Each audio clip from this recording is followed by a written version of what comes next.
Alright, I think we're all good. Hello everyone, I'm the man, and I know I'm using a different camera angle than usual, but I am absolutely speechless. Absolutely speechless. In case you haven't read the title, we are talking about a very old movie that's based off a very old book. And that is Fall of the House of Usher. Not the book, the 1928 movie. I've seen a lot of silent movies. If you know me well, you know I love silent movies. Like, a lot. And let me tell you, this has to be one of the greatest silent movies I've ever seen. Not only that, but probably one of the best movies I've seen in a long time. I know I said Fabian was, Fabian Going to the Dogs. That still is a really good movie. But holy shit. I've not read the book. I do plan on to, eventually. But this is just insane. I literally just got done watching it, and I was like, I gotta review this. I just gotta review this. And I literally just got done watching it. I'll leave a link. Hopefully I remember. If not, then call me out in the comments. I'm going to try and leave a link to the version that I watched, which is on YouTube. And yes, it's on YouTube. And please note, before someone starts screaming in the fucking comments, please note. Why do I have headphones on? I'm not listening to anything. Please note that if it's a silent movie or a extremely old movie, it is allowed on YouTube. You can watch Nosferatu, Charlie Chaplin, pretty much all Charlie Chaplin films, all Buster Keaton films, all Laurel and Hardy, all whatever Lloyd, whatever his first name is, Safety Last. You can watch all these movies for free on YouTube because of how old they are. And one thing that pissed me, sorry if I'm going on a rant, this is normal. What pissed me off, one thing that pissed me off that I discovered, I think last year, maybe this year, I don't remember, it may have been last year, a few years ago. I watched Real Rejects react to Nosferatu. Now, they're a good channel. You guys can show footage. You can react to it as if it's a normal YouTube video. These movies are so old. Yes, you can get them on DVD. Yes, even if they are part of Criteria. These movies are so old. They are still technically, no matter who owns them, they are still technically public domain. These movies are so old that re-uploading on YouTube is not pirating. In fact, you are actually helping the silent film industry, if you want to call it that, if there even is one, of pretty much restoring them. People who re-upload silent movies, you guys are actually doing a good thing, because you're leaving this stuff for the next generation, even though they won't care about it, unfortunately. But at least you're still helping preserve these movies. So thank you. And anyways, if you want to react to a silent film, show footage. It's fine. If you found a really old silent film that may or may not be on YouTube, upload it. If you can, do it. It's old. Who cares? You're not gonna get fucking policed because of a silent movie. Me and a very small community still care about these movies. So, they're public domain. They're old. They're 100 years old. Especially nowadays in the 20s. But this movie is insane. The visual effects the color, I call it haze, but other people call it filters, other people call it different things. But it's basically still black and white, but instead of it being in color, where like you're seeing me now, I'm in color. I'm not in black and white, I'm in color. Um, you are basically taking black and white and you're adding color to it to where it's like, say you added blue, it's all blue. Add red, it's all red. Orange, all orange. Yellowish orange, all yellowish orange. With some hint of black, of course. Because it's still black and white, but it has a color filter. There's a difference between color and color filter. Filter means it's just one solid color on an image. Um, so it's not colorized, it's color haze slash color filter. That's what that means. Like the cover art here, that is a yellowish orange, sort of a brown. That is also seen in a lot of silent movies, so that is basically what I mean, because it's technically black and white, but it's all of one solid color, not multicolor, like you see me in multicolor with red right there and blue here, or here, you know, stuff like that. The story, I've not read the book, but oh my god, the story. The acting in this movie.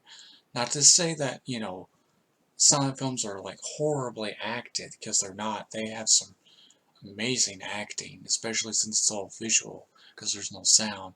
You really have to put on the facial expressions and all that stuff to really pull it off, and sometimes it can be over dramatic a bit in some silent movies, but in this one it's done well. Uh, the actor who plays, I want to call him Roderick, or but I know some people may call him Roderick or something like that.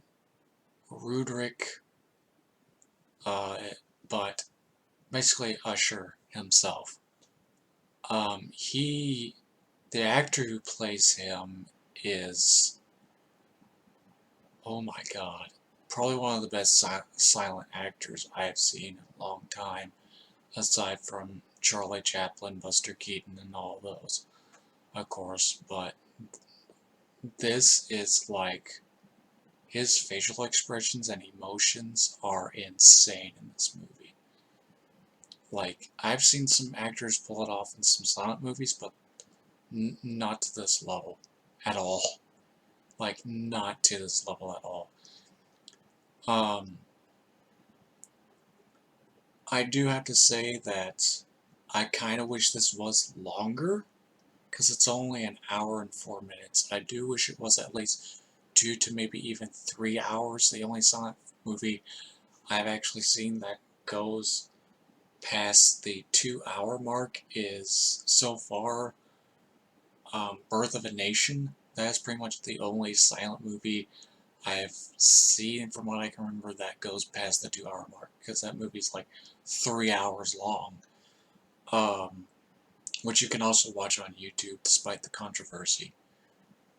And yes, it really is as bad as they say. Usually some of the stuff, and you know what I'm talking about, that people talk about, it's usually not bad, especially with Lovecraft. He was not that bad. He really wasn't. But Birth of a Nation, it really is as bad as people say. But I still recommend you watch it at least once. Um, but this movie,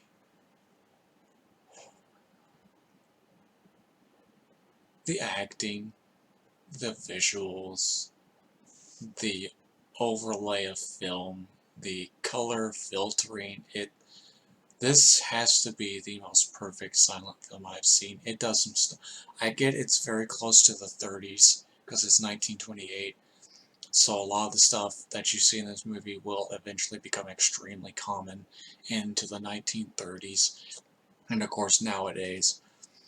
But for a silent film, some of the camera work I have not seen, because from what I can tell, they're still using the big bulky film cameras um, that they sort of stuck with for a while until mid-30s, all the way up to 40 to 50s, definitely in the 50s. Um, but there was a lot more camera movement, because if you watch a lot of silent films, you'll start to notice that there's a lot of still camera work where it's just one shot. Like it's a still image, still shot, where it's like no camera movement, no like, pulling back, none of that, of course they're big bulky fucking cameras, and if that shit tips over, your whole film is ruined. Like the whole film is damaged if one of those cameras tip over. But how they did this, they must have gotten some sort of maybe prototype to what they used in the 30s and onwards. I don't know when they changed cameras. Maybe someone can explain down in the comments. Or maybe they just used the same cameras but did something somehow different. But yeah, this was not like tripod. Like they really did move with the people, like you see in a lot of modern movies now.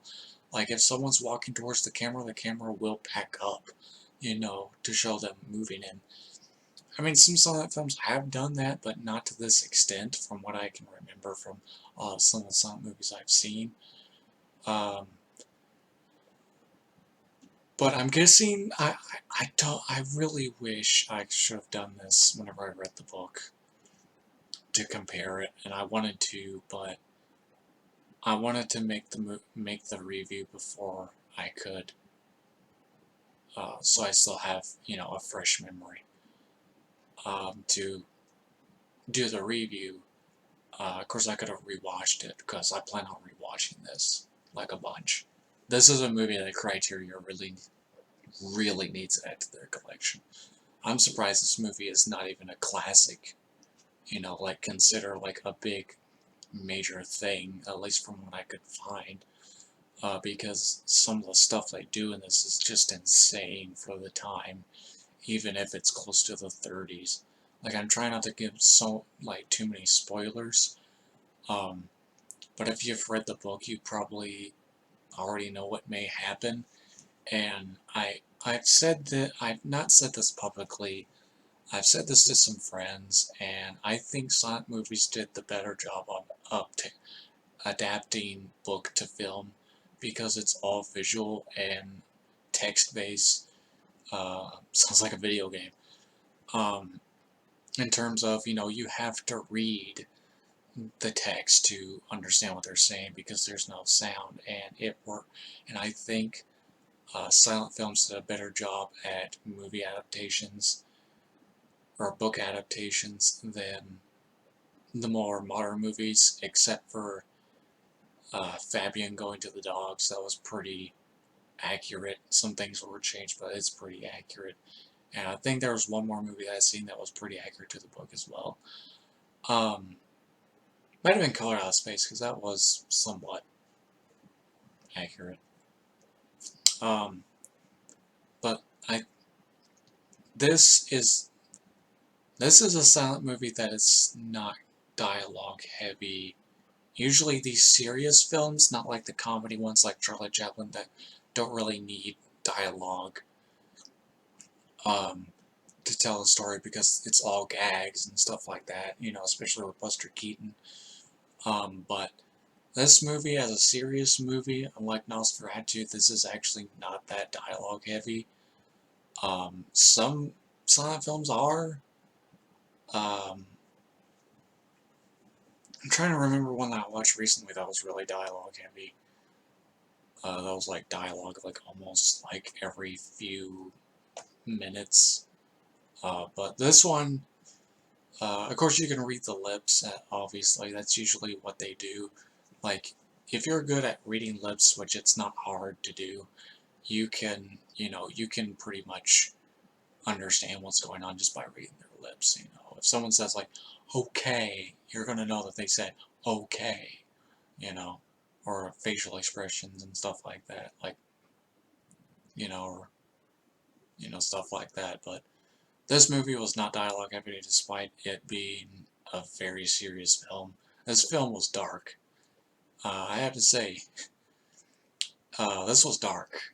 Uh, Probably not as dark as, well, probably darker than Nosferatu, and I'm debating if this is even darker than Hexen, because Hexen was a pretty damn dark movie, especially for the topic, and this movie was also, like, extremely dark, and very twisted, too. The story is very twisted. I get this is coming from Edgar Allan Poe, but holy shit, this is fucking twisted. I think the only story I've ever read of Edgar Allan Poe, which is not really a story, it's one of his poems, which is The Raven. I've read The Raven.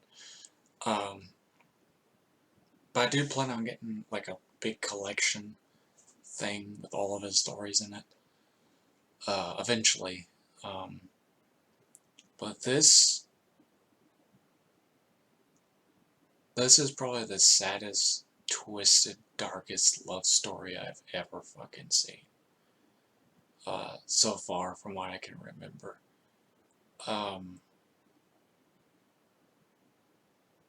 like, and it's eerie. Like, I've seen Nosferatu, I've seen Hexen, I've seen, you know, Dante's Inferno. Yes, there is a film adaptation of Dante's Inferno, and it's actually done right. I'm surprised no one has even tackled that anymore. It's normally the video games that tackle that, or TV shows, or animated TV shows that tackle that. But I would love to see a modern take on Dante's Inferno, because the silent film was pretty good, and it was like 1930, like 19, not 1930, sorry, 1911. So that's even older than this film, and older than Hexen. And even back then, they managed to pull some pretty crazy stuff. Some of it did look fake, but stuff in Dante's Inferno, you go watch that on YouTube. That shit's insane. Like, you know, I've seen those movies that are supposed to be eerie, but there's just something about this. Now, yeah, Nosferatu is pretty eerie in some scenes, especially around the beginning or around the time when he's in um,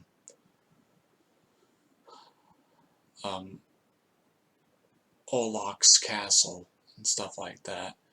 Um, that stuff was pretty eerie, but this whole movie just gave me chills, especially towards the end. That shit gave me chills. My hairs are starting to stand up again just talking about it. Like, the ending to this movie is, oh my god, the last few minutes of this was just wild and sad and tragic. But the ending, like the complete end, I don't even know what to make of it, to be honest. Like, if you've seen this movie, which I highly doubt it, but if you have, um, maybe explain in the comments. So watch out in the comments if people do spoil this, especially if they spoil the book.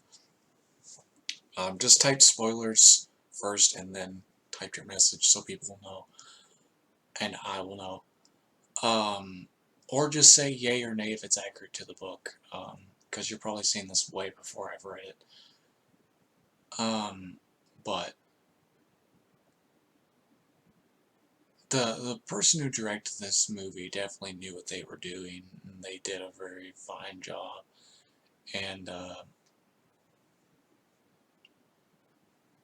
And this movie is definitely, like, if you get creeped out easily, especially if you get creeped out watching Nosferatu, the original 1922 version, this shit's really fucking creepy. It's creepier than Nosferatu, trust me. This shit, there may be no monsters, no creatures, but this shit can get really eerie at times, and you're like, this is, no. Like, you will say, to some of the stuff that happens. It's just, you know, I get it's Edgar Allan Poe, but come on, man. I mean, this shit was fucking eerie as hell. but so worth it because I love getting creeped out and scared. Um,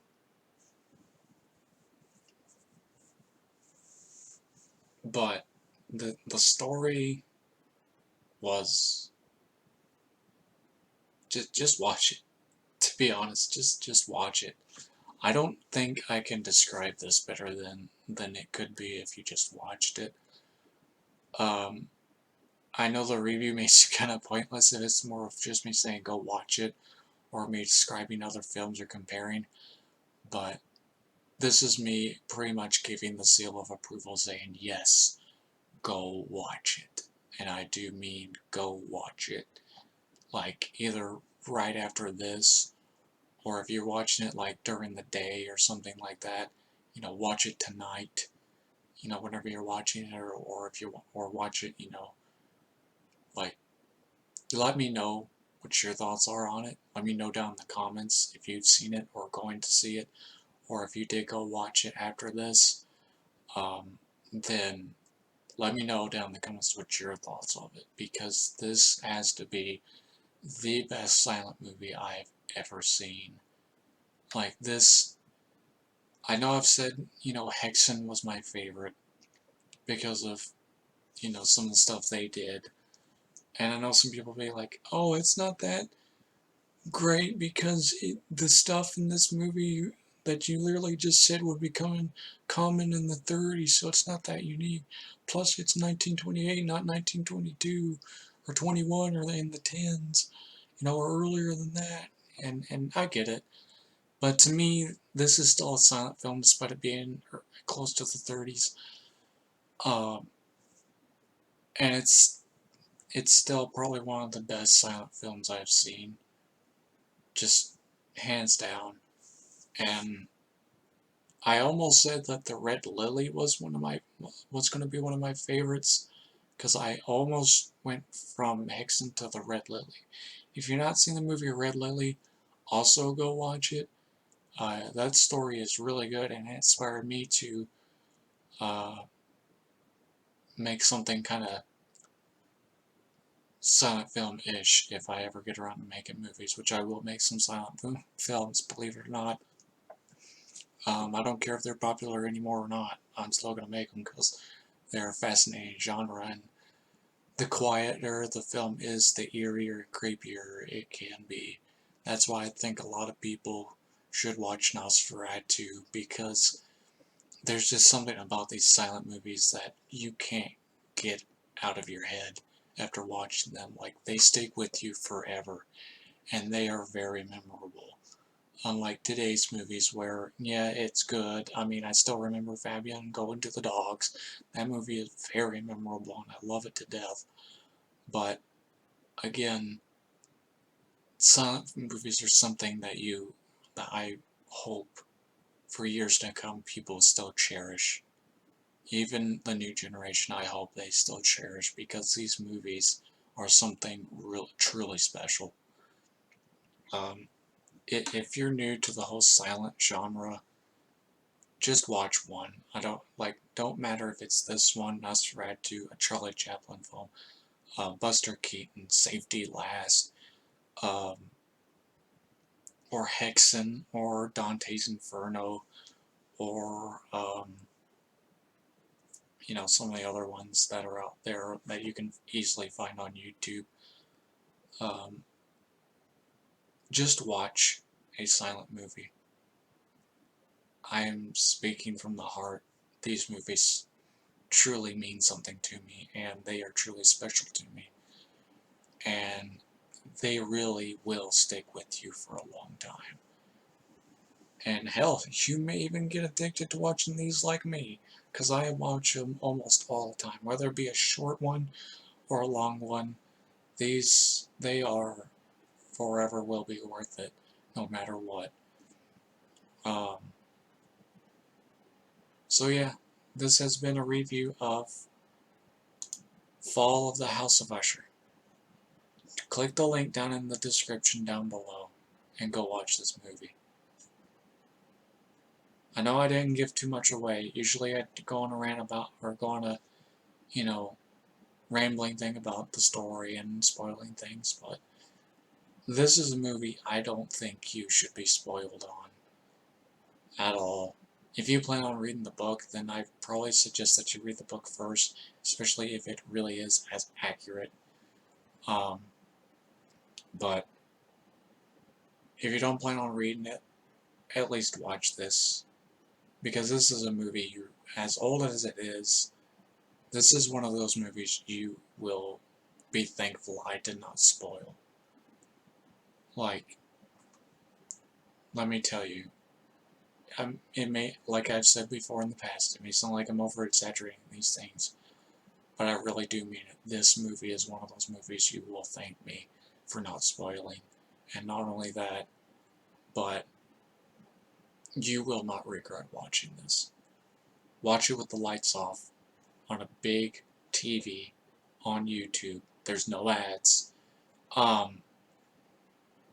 But let me tell you first, before you go watch it, there may have not been ads for me because I have YouTube Premium for music only, so maybe there is music copyright on the movie, and I didn't get ads because of that.